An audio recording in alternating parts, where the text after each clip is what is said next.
Kuya JJ, Daddy Frankie. naisip mo rin ba yung kalagayan ni Kuya Oliver? Naisip din Daddy Frankie kung kumusta na siya.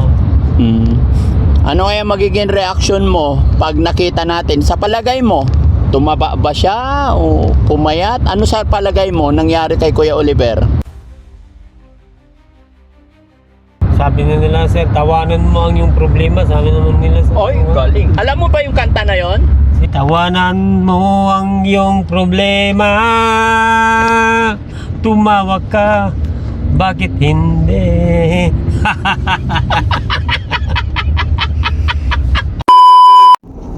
Inuupahan ako. Ganun lang ang trabaho ko. Inuupahan ka. Eh, sabi mo 200 lang ang bayad. 200 sa tao, 200 din sa kalabaw. O bali na doble. No? Ganun ang hanap buhay mo. Pag may magpaararo pala, araruhin mo. 200 pesos sa'yo. 200 pesos sa kalabaw. Kaya mahalaga yung kalabaw sa'yo. No? Pag ibibinta yung kalabaw mo, na yun, mga magkano halaga nun? Kasi Palagay mo lang. noon kinukuha nila ng 50,000. Ha? Kinukuha nila ng 50,000 noon yung Binibili na sa'yo ng 50,000. binibili ng 50,000. Magkano gusto mo? 80 sana, sir, ha? 80. 80,000 naman sana. Mahal din pala yung kalabaw, no? Malaki yung Daddy Frankie.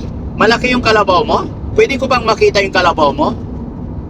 Ano pangalan ng kalabaw mo? Lenny, Daddy Frankie. Lenny. Lenny. Bakit Lenny? Para nung kasi presidente si Lenny Robredo. Lenny Mercado. Robredo. Oo. Kinangalan ko kasi Lenny Robredo. Yung kalabaw mo, pinangalan mo, kapangalan niya si Lenny Robredo. Daddy Frankie. Ang galing naman. Bakit naging Lenny ang pangalan niya? Babae kasi Daddy Frankie. Babae. So nanganganak din yon. Tatlong beses din nanganak. Pero Oo. bininta ko rin yung Yung niya. anak niya binibenta mo. Ang galing naman. Ilang beses manganak ang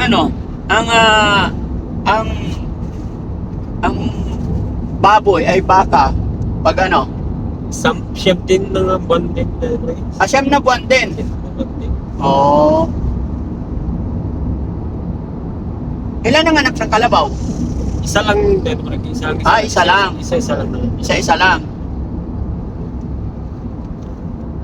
Wala pa naman yata nagkambal. Meron din. Meron din. Kaya Oo. dalawa. Pero ang baka mo ilan? Tatlo. Tatlong baka mo. Di ibenta mo lahat. Sa baka, magkano ang presyo? Hindi ko sarili yun. Pinaalaga ko lang na ano lang. Iwi. Ang tawag doon, iwi. May puhunan ng mga yun. Magkano? Mga baka ko. May puhunan. Magkano isang baka? 40 yung isa. Yung isa 35. Bakit mas mahal ang kalabaw? Malaki kasi yung kalabaw ko dahil po yan. Malaki ang kalabaw. Hindi ko kasi nakita nandun lang nakatali sa kwan. Sa bangka. Hindi ko nakita. Sabi ko kanina, aalis si Kuya JJ, sasama namin. Sabi ko dun sa bayaw mo, asawa ni Ate Ansing. Sabi ko, pwede pakainin mo na lang. Ang sabi niya, sige, pagbalik niya, tatlo na lang ang paa. Sinabi niya. Hindi na apat. Ha? Hindi na apat, tatlo na lang. Tatlo na lang daw. Baka Ilaga daw niya ilaga niya yung isang pa niya. Ano masasabi mo doon? Hindi naman sana Daddy Frankie. Bakit Mahal ko kasi yung alaga kong kalabaw, Daddy Frankie. Mahal mo yon. Pangalan niya Lenny. Lenny. Sinong mahal mo? Si Lenny o si Peli? Yun lang Daddy Frankie. Dalawa sila Daddy Frankie. Dalawa mahal mo. Hindi pwede sa lawahan. Kailan mamili ka? Isang tanong. Naka-video to, ipaparinig ko to kay Ate Peli. Sinong mahal mo? Si Lenny o si Ate Peli? Dalawa sila. Hindi pwede. Isa lang. Kailan mamili ka? Sinong pipiliin mo? Si Ate Peli o si Lenny? Di na pa naman ako kiyatang ganong kilala Daddy Frankie. Sino? Si Yaya Pili. Hindi Pag kaya yung itinuro ko sa'yo panliligaw, sundan mo yon. Unang dala mo, dala ka lang ng tinapay. Siyempre, titimplahan ka rin niya ng kape. Kape kayong dalawa, kwentuhan, kumusta ka dito, ganyan-ganyan. Tapos, pag maya-maya mainit, bili ka ng soft drinks. Masaya na siya. Tapos, pag balik mo, bigyan mo siyang lollipop. Yun. Matatawa na siya. Yan ang ano ko sa isip ko yun dati, pero Tandaan huwag mo kong kalimutan yun. Tapos sunod na dala mo na naman, dala ka ng bulaklak. Tapos sunod na dala mo, mangga, yung maasim, o kaya santol, mga prutas pa. Sigurado sasagutin ka niyan. Oo Pero pag pumunta ka, huwag ka muna maglasing, huwag ka muna uminom. Ay, hindi dati pa rin. Seryoso tayo. Bawal maglasing dati pa rin pag Oo, nililigaw Pag nanliligaw ka, bawal ang lasing, Okay? Kunwari nandito si Ate Peli, paano mo siya liligawan? Sige nga. Kunwari ako si Ate Peli, sige. Ako na una magsasalita. JJ, ba't napasyal ka dito? Pinasalan kita, ate. Huwag mo naman ang atihin, Peli, kasi parehas lang kayo ng edad. Mas matanda pa yata ako. Mas matanda ka ng konti. Okay lang yun. Matanda ang lalaki, wala problema. Salamat naman at napasyalan mo ko. Kumusta ka? Ito, masaya, nakita kita. Ayun.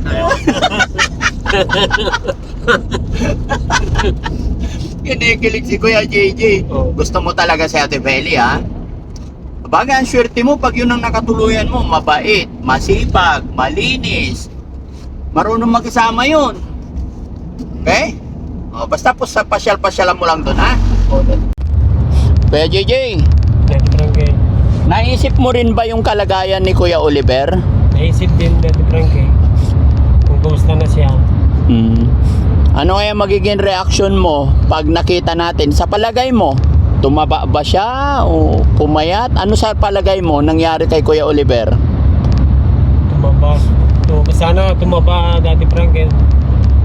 Tapos, gumaling na siya. Siyempre nagpipray tayo para sa kapatid natin. Ano yung pinagpipray mo para kay Kuya Oliver? Gagaling sana si Oliver. Gagaling na sana. Kaya nga, paano ka nagpipray para kay Kuya Oliver? Ay God, gagaling na sana yung kapatid kong si Oliver. Gagaling na sana. Sige.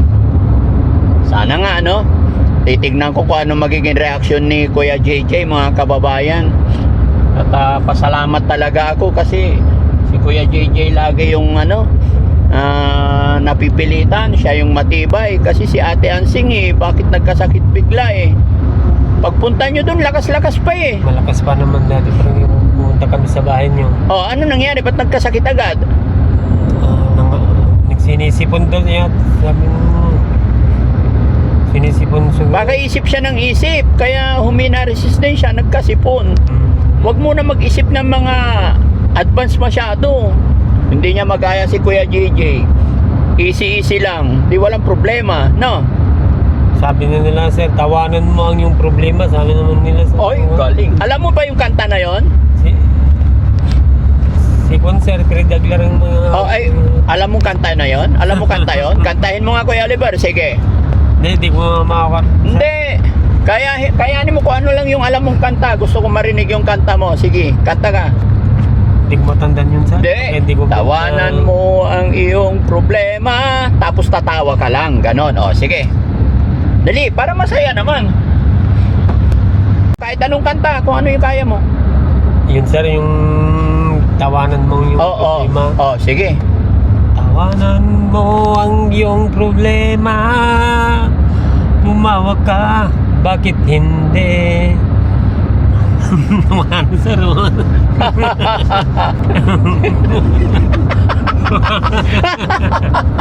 Tumawag ka, bakit hindi?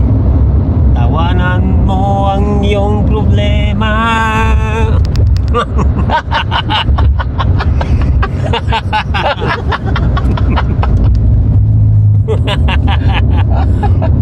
Bakit hindi?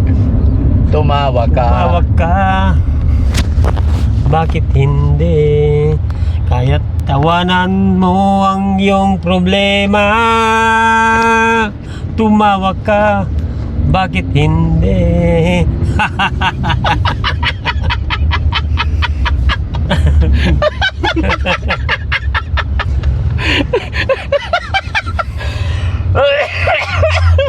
Sige, tuloy lang. Ako natatawa sa kanta mo eh.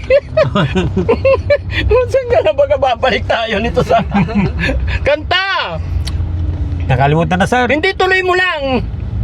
Isa na lang. Dali, para dire-diretso. Tumawa ka, bakit hindi? Tawanan mo ang iyong problema.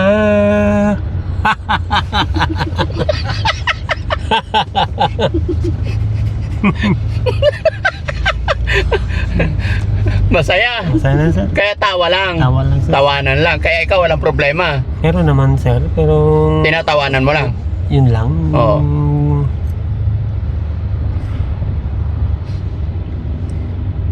Yan, okay. Sige. Natatawa ako kay Kuya JJ. Ano, Kuya JJ? Nagutom ka na? Eh, kanina pa tayo nasa biyahe. So mag-lunch muna tayo. Muna tayo, Daddy Barangay. Ha? Maglalans ba tayo? Ayaw mo ba? Gusto naman. Gusto. Anong gusto mo? Magla-lunch tayo. Kayo, Daddy Barangay. Eh, ikaw tatanungin ko, gusto mo mag-lunch? Gusto, Daddy Barangay. Gusto mo. Hindi ka pa nag-almusal? Nagkalmasal din, Daddy Barangay. Pero yung lunch wala pa. Ano ulam mo na almusal? Nilagang talong, Daddy Barangay. Saan mo sinubsob yung talong? Sa bagong Bagoong, masarap yun. Madalas talong. minsan Nakita ko yung anak mo doon, nadatnan namin, kumakain siya eh. Kumakain kanina, Daddy Barangay. Dumating kayo. Talagang dalawa lang kayo doon sa bahay lagi. Dalawa lang kami. Minsan mag-isa lang ako, Daddy Barangay, sa bahay. Madalas mag-isa ka lang. Kaya kailangan mo na mag-asawa kasi ilang taon ka na pala? 51 na. Daddy 51? Okay pa, malakas pa yan. Kaya malungkot mag-isa, no? Mahirap mahirap tumanda na walang kapartner sa buhay. Kaya tama yun. No? Talaga. Mas tara, kain muna tayo mga kababayan, mga kabarangay. Hindi pa po kami nagla-lunch pero alas 2 na. Kaya daan muna tayo saglit. Kain lang muna. Samahan niyo po kami mga kababayan at sabayan niyo kami. Kain tayo. Tara, let's go guys.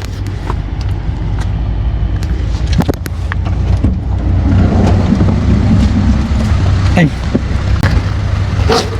Paano kita itutulay kay Ate Peli kung hindi ka dumidikit sa akin? Kailangan kwentuhan mo ko lagi para maniwala ako sa'yo. Kaya nga. Oo.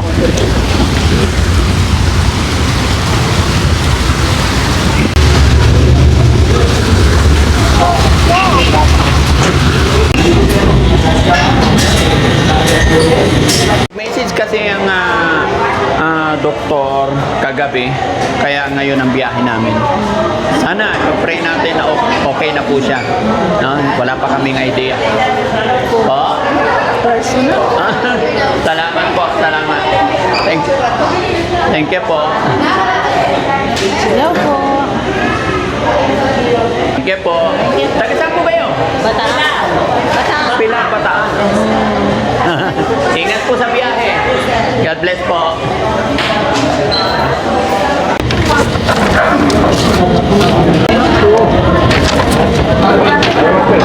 Oh, sino walang drink?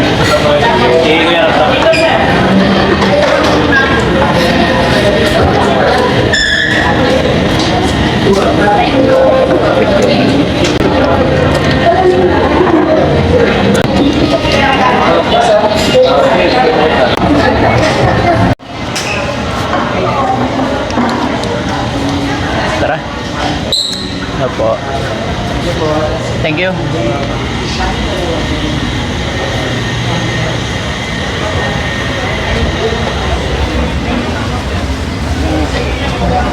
Ano yung sinabi mo? Sinong umasinso? Yung nag-alaga ng Daddy Barangay. Oh. Nag-alaga ng baka, saka baboy. Oh. Yung masinso. Oh. Nag-alaga ng bibe, doon siya naubos. Ay bakit? Eh pwede namang pangitlugin yung baby. Doon nga naubos Daddy Barangay kasi yung asawa niya, nag-asawa, ang pangalan niya Bibe. Ah, Kaya doon siya naubos ng yaman niya. patay. So hindi pala pwede mag-alaga ng baby. Bakit?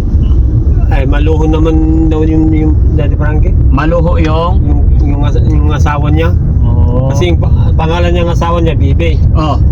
Kaya doon siya naubos. Oh. Ano ba hilig ng ano, yung ni baby? Maraming sigurong paganda ang ginagamit niya siguro Daddy Frankie. Ano mga paganda yon? Hindi ko masabi Daddy Frankie. Basta Sabi mo mahilig sa pagpaganda siguro Daddy. pagpaganda. Sabi mo hilig sa mga manok na native. Yun ang gustong-gusto niya. Anong gustong-gusto niya? Yung mga native, Oh, native. Gaya ng gaya ng native na baboy, oh, native na manok. oh, 'yun ang gustong-gusto niya. Gustong-gusto niya. Eh binigyan nila ng native na tao. Oh, Ayaw niya. bakit ayaw niya? Ita naman kasi yun daw.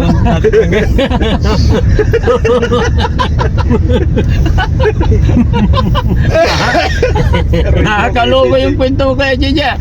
Dati tumakbo Daddy Frankie ah. Tumakbo siya. Tumakbo siya ah. Bakit? Eh, ita naman yung kasi binigay nila sa native. Native na tao. Native pala, ang tawag pala sa ita, native na tao. Native na tao. Oh, yung native na baboy, yung itim. Oh, native. Baboy damo. Baboy damo. Ngayon ko lang nalaman, ang tawag pala sa ita, native na tao, ita. Yun lang ang Daddy Frankie, yun lang ang salita ng Ilocano, ni Ita ka sabi niya. Iita. Oo, Daddy Frankie, yung Ita. Oh. Eh, native, naman yung mga kwan, sabi naman nila, native na tao, maliliit. Oh. Ano? Eh di ba sabi mo, mahilig siya sa native na manok. Oh, Anong luto? Tinula siguro dati. Tinola. Native na baboy, anong luto? Makalitson siguro dati. Lechon. Eh yung ita, anong luto?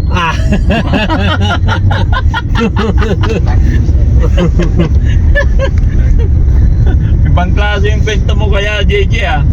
Ano pa yung kwento mo kaya, JJ? Mga kwentong kalukuhan para hindi antukin yung driver natin. No? Ayun, Kwento ka pa.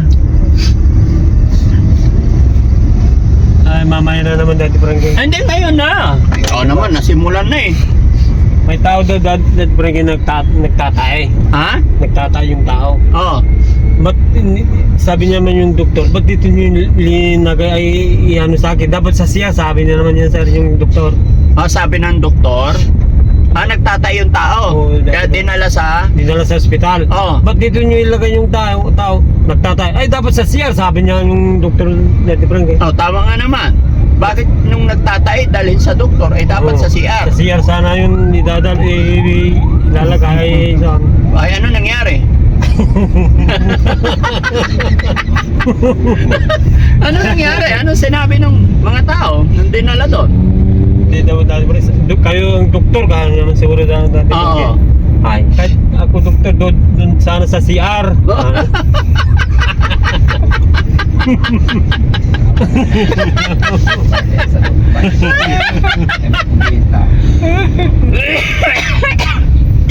Tama nga naman Kuya JJ.